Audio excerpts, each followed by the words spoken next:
आत्ता मी सोलायका स्कूलच्या मेन मैदानामध्ये आहे, आतील मैदानामध्ये आहे। हे आहे मॅटवरील कबड्डी मैदान। आत्ताच क्रीडा शिक्षक श्री वायकुळे सर, श्री माळी सर यांच्या सहकार्यांनी आणि त्यांच्या सर्व शिक्षकांच्या सहकार्यांनी, उदाहरणार्थ Shri Kumbhar sir, Shri Ikare sir, Shri Deepak Mane sir कला विभाग, त्याचनंतर प्रमोद पाटील सर, नंदू सोनवणे सर आणि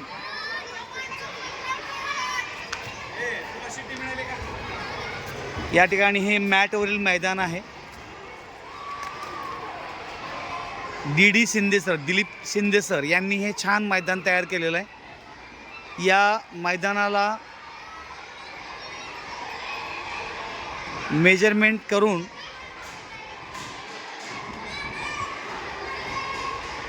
ही आहे मैदानाची आखणी। या ठिकाणी बाद झालेले किंवा राखीव खेळाडू बसू शकतात आणि पुढे बोनस लाईन, त्यानंतर क्रॉस लाईन, मिडल लाईन अशी ही पट्टीने तयार केलेले मैदान आहे। आपण आत्ता मैदानावर येतोय। हे आहे मॅटचं मैदान आणि ही आहे चिकट टेप, पांढरी पट्टी आहे। त्या पांढऱ्या पट्टीने हे मैदान तयार केलेलं आहे। हे आहे पट्टी आणि हे सोनवणे सर आहेत, यांच्या ह्या मदतीने हे मैदान आखलेलं आहे। पट्टीचं नाव मला माहीत नाही आहे, पण या पट्टीचं नाव आहे वंडर 55 टेप असं नाव आहे या कंपनीचं। या टेपच्या साहाय्याने मैदान तयार केलेलं आहे। तसं पाहिलं तर हे इंडोर मैदान आहे, परंतु आज मुलांच्या कबड्डी सामन्यानिमित्तानं हे छान असं मैदान तयार केलेलं आहे। तर मुलांचा सामना सुरू झाल्यानंतर या मैदानाचा छान उपयोग होईल, मुलांना जखमा होणार नाही, मुलं छानशी मन लावून खेळतील आणि उड्या मारून खेळतील।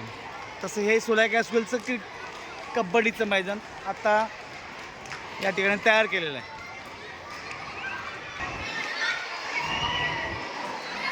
हे सोलायका स्कूलचं हे आतील ग्राउंड आहे। या इथे आत्ता मॅटवरील कबड्डी मैदान तयार केलेलं आहे। तुम्ही पाहत असाल या ठिकाणी वरून मी व्हिडिओ घेतोय आणि आता या ठिकाणी सुंदर असं मैदान तयार झालेलं आहे। या मैदानावर थोड्याच वेळात आता कबड्डीचे सामने तयार होतील। हे मॅटवरील मैदान आहे आणि या पट्ट्यांनी तयार केलेलं हे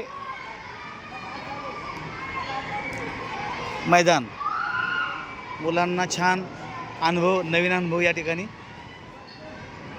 घेता येईल। आता सोलायका स्कूलचा क्रीडा सप्ताह चालू आहे, त्यानिमित्ताने हे कबड्डीचं मैदान या ठिकाणी तयार केलेलं आहे।